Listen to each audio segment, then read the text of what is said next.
Okay, folks, to set up Freedom the Underground Railroad, first thing you want to do is get a couple of friends and set up the board. It's a big one. Then we want to take our slave catcher dice, put them next to the board within easy reach of everybody.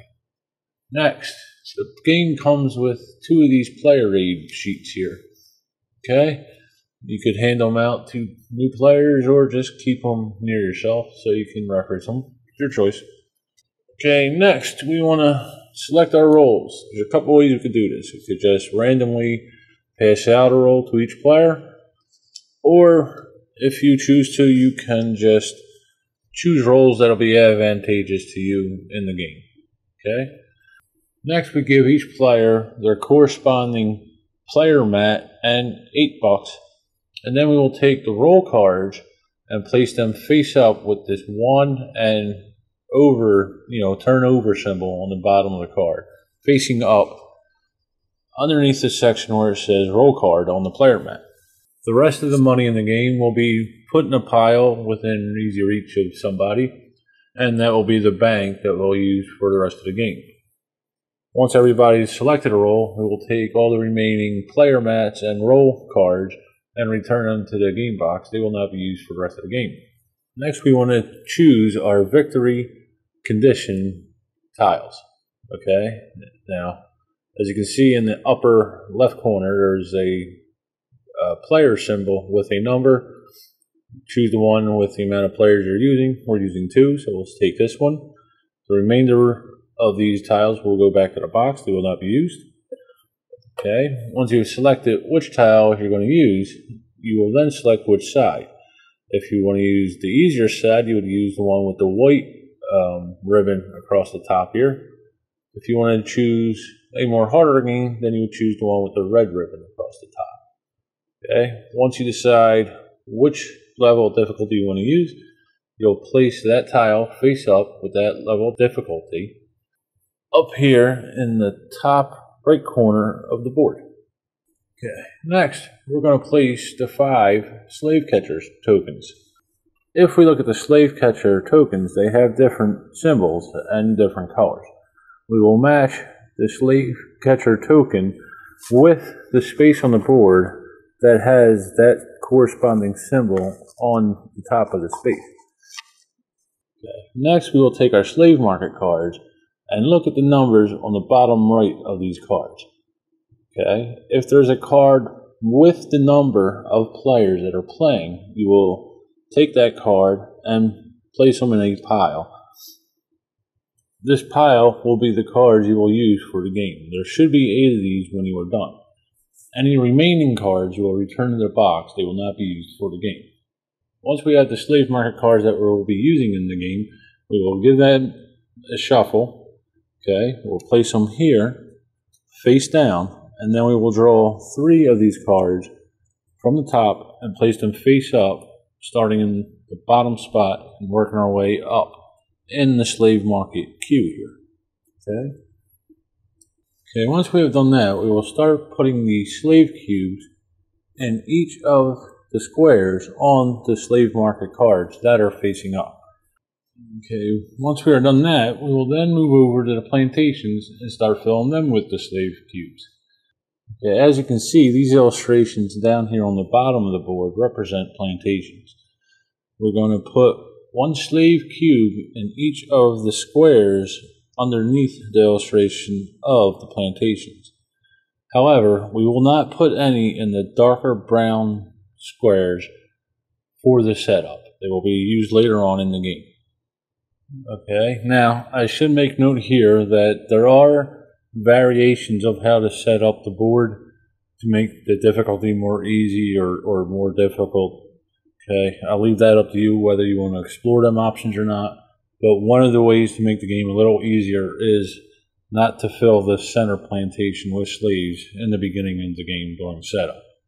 Okay, next we're going to move to the left side of the board and we're going to set up the period columns. Now, the way this is set up varies depending on the player account. Okay, I'll let you refer to the manual to see how you would set up the period columns for your player account.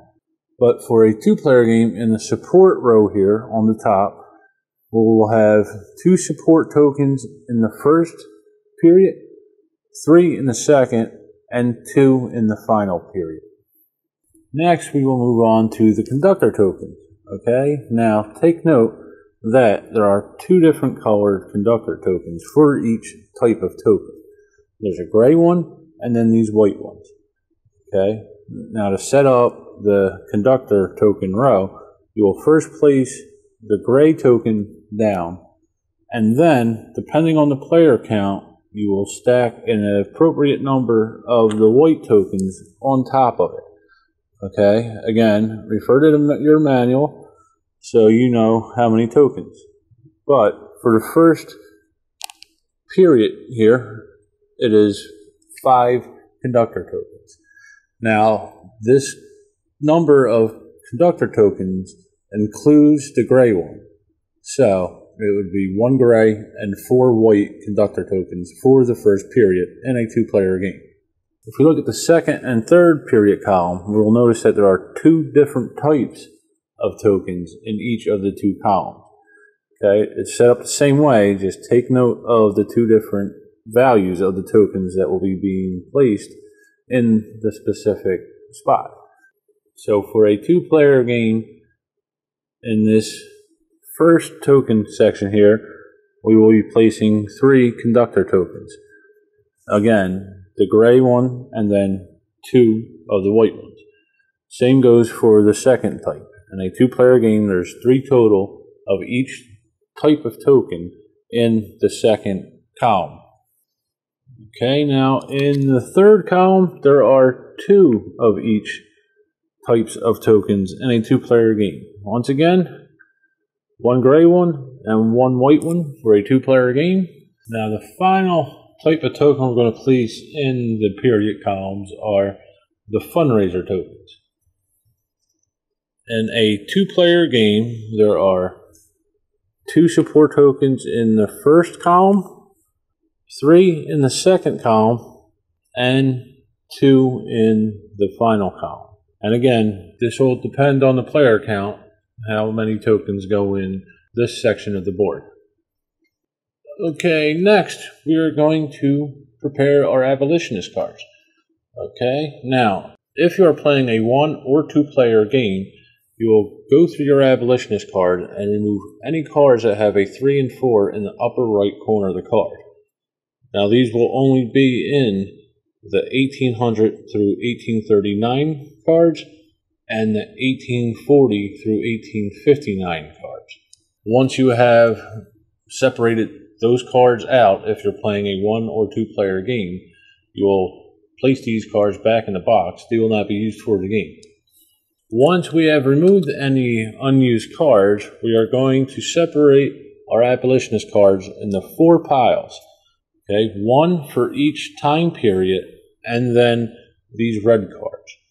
Okay, these are called opposition cards. Once we have done that, we are going to take these opposition cards and we're going to give this pile a shuffle.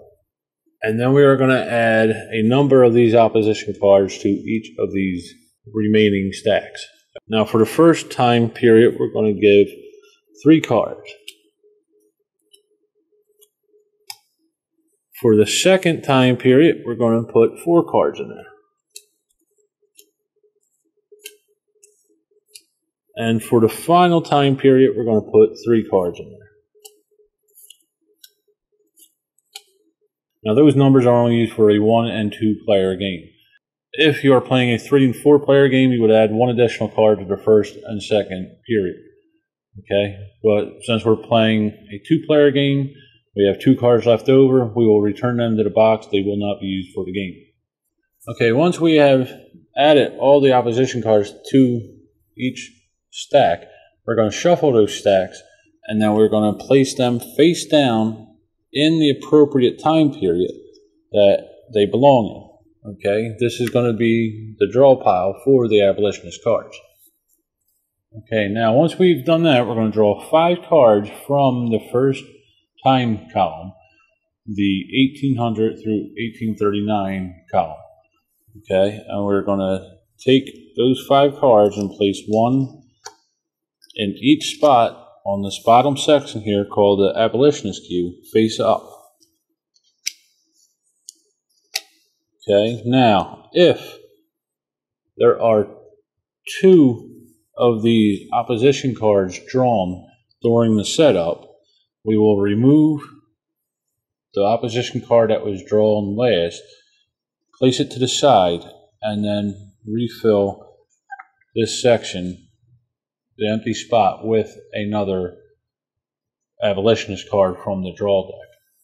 Okay, and then we will take our draw deck, place the opposition card that we removed, and shuffle it back into the draw deck. During the setup, there can only be 1 opposition card in the abolitionist queue.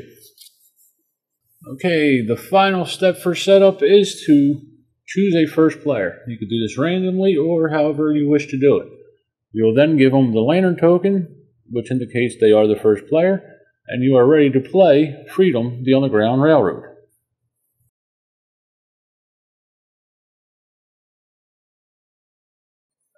Okay, so what are we playing, Jennifer? Torture Jennifer, apparently.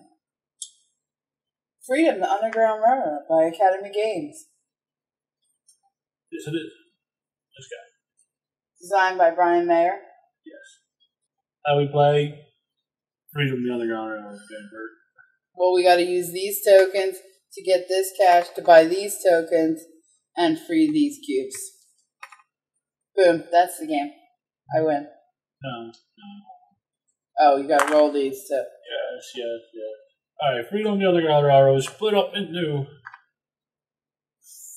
4 phases? 5 phases. A few phases. First phase, like you said, we're going to roll that. These are the slave catcher dice. This will determine how many slave movements the slave catcher will make, if any, make them at all. There's several different faces on the die. 5 of them correspond with the symbol on each of the 5 slave catchers. The last one is a running slave. Just seeing where that is. And that means that nothing will happen during that phase. If that symbol rolls up, you just skip on to the next phase.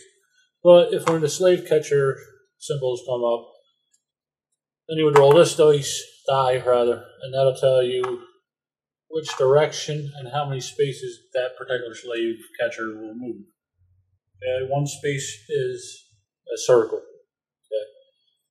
The slave catchers only move on the path designated for the slave catcher. Once the slave catcher reaches the end of the slave catcher, it cannot move back unless its movement die is rolled in the opposite direction. Then we will go into the planning phase. This is where each player, starting with the first player with the lantern token, will decide on 2 of these tokens to take or purchase, depending on which token it is. And then everybody else in clockwise fashion will do the same. You can do this simultaneously if you wish to. It's encouraged to discuss what you want to do in this phase, so you know what each player is going to do. Kind of like planning? Yeah, kind of like planning. That's the name. Good name. Yes, good name. Okay, so we have support tokens, which is the object of the game. In order to win the game, we want to take as many of these slaves, represented by these brown cubes, from the plantations up to Canada, along with buying all these support tokens. Now, the number of slaves depends on the amount of players and which side of the winning condition board you're playing on. We're playing the easy side, so how many slaves do we have to catch? 10. Or 3 or We have to free 10. 10. We can lose 16. 16. I'll get to that no in a more second. than 16.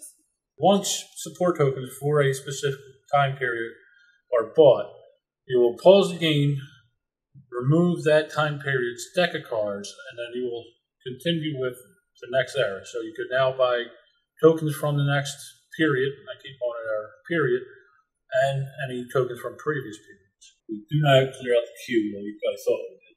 We continue playing the cards in the queue, and then we... At the end of the round? Right. Once that happens. These conductor tokens tell you how many slaves you can move and how many spaces you can move. Like in the first era here, if we bought this token and used it, we could move 3 slaves in 1 space. Over the next phase, which we'll get into later on, we can move 4 slaves 1 space, or 2 slaves 2 spaces, depending on which token we use. The next era, we could move 5 slaves 1 space, or we could move 3 slaves 2 spaces. Okay. And then finally we have the fundraising tokens. Now in the first 2 eras, we will collect $1 per slave in any of these southern spaces, which are green spaces. Okay, these white spaces are not southern sections. They're considered neutral. Okay, the grayish blue spaces are northern spaces, which will give you $1 in the last period of the game. Okay, with the fundraising tokens. Then we will move into the action phase. And then during the action phase, a player could take 1 or several actions, depending on what they have done in the planning phase and what they choose to do.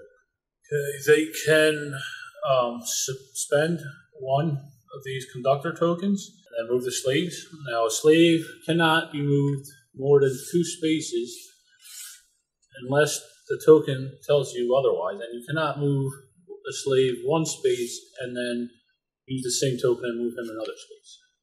Okay, but you can move him once and then use another token and move him again. Okay, so that's the second option you can take. You can choose to spend another conductor token.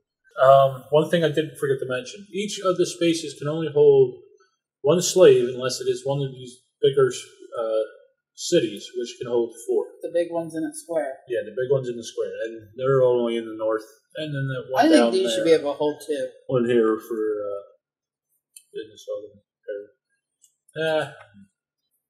Now, if during the first part of the first phase, the slave catcher phase, if a slave is in a spot and the slave catcher catches him, or while we're moving him and a slave catcher catches him, the slave will be turned over to one of the slave market cards. Okay, and I didn't explain that. When a slave catcher stops, only whatever is on the space that the slave catcher stops on will be caught. Okay. Now, when the slaves finish their movement, they will collect money if they're on a space with money spots on it. The player will collect money. And then the slave catcher will move 1 space in their direction. You can choose to spend a fundraiser token. And as I said, depending on which period it is, you'll get $1 for each slave in the southern spaces, or $1 for each slave in the northern spaces, depending on which token you use. You can buy one of these abolitionist cards. Okay, now there's three different types of abolitionist cards, rather. There's these regular tan ones. When these are purchased, they must be used immediately, which vary on what they do. Most of them will allow you to move sleeves. Some of them will allow you to, like this one, place cards back into the period's draw deck. The second type of abolitionist card are these white background cards, which are called reserve cards. These cards can be saved to use at another time instead of being played immediately like the general abolitionist cards. When a player purchases one of these reserve cards, they would place it under the spot for the reserve card on their player mat, and then they can use it whenever they feel they need to use it. The red ones are opposition cards. They're usually bad, and depending on what they are, they cannot be purchased, but they will take effect either while they're showing or once they either are bought or moved off of the abolition queue, which is what these cards here are on. Another action a player can take is the 2 powers each player has on their abolition or their player cards, the top 2. And then you could also do this 1 time power on the bottom of the card. Once you do that, you flip the card over, and then you can only use the 2 power cards on the top of the second side. Okay?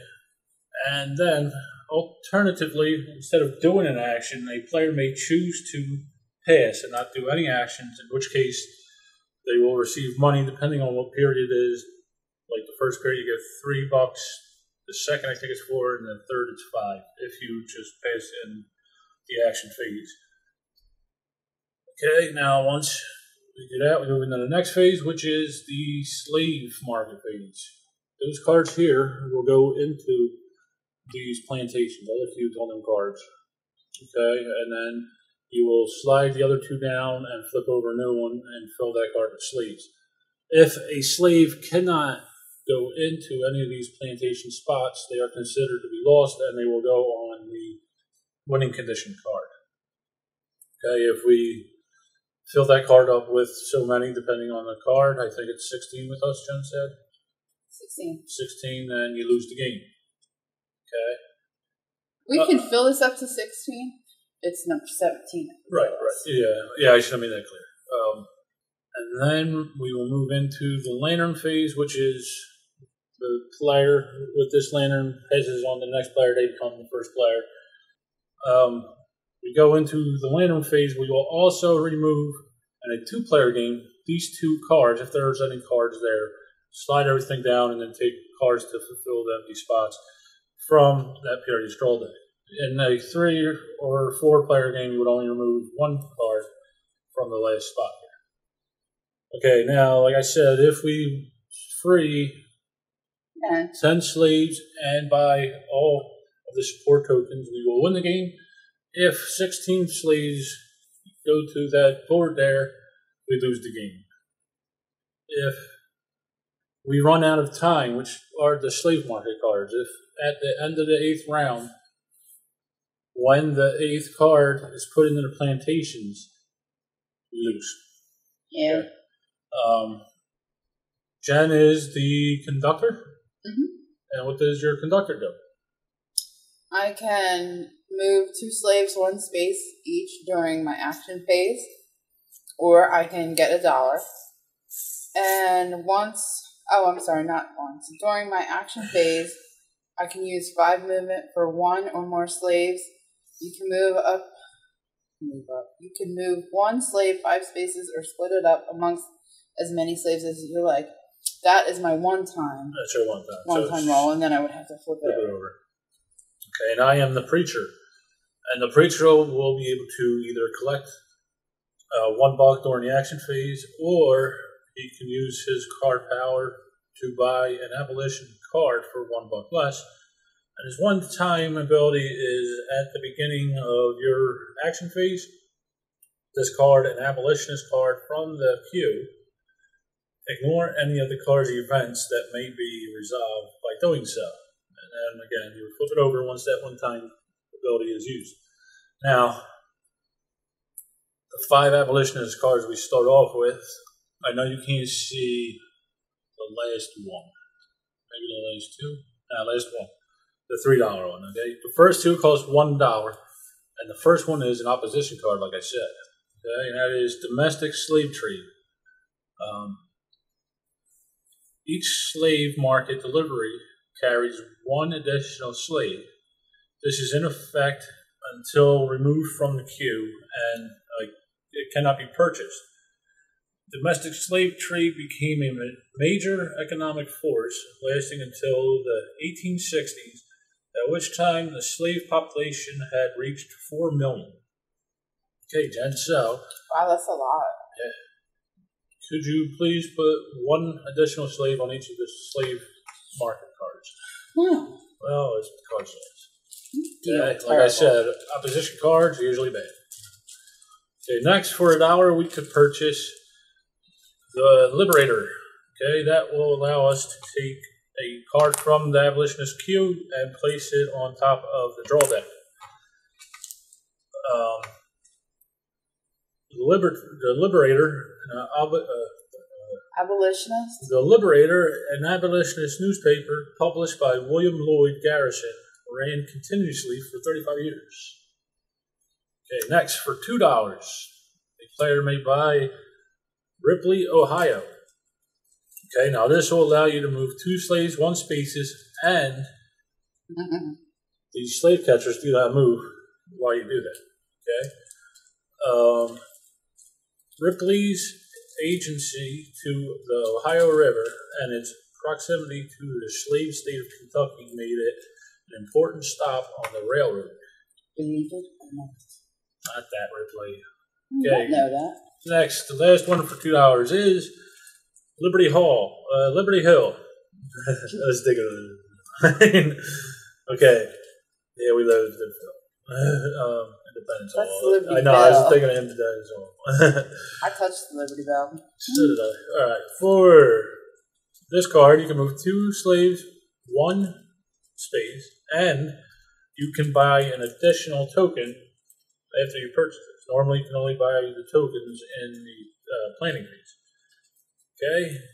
John Rankin's house atop a 540-foot hill stood as a beacon for slaves crossing the river, letting them know when it was safe. And the final card, the one you can't see here, is for $3, and it is Theodore Weld. Now, this one will allow you to move 1 slave from a plantation to any other southern species. Okay, with no effect.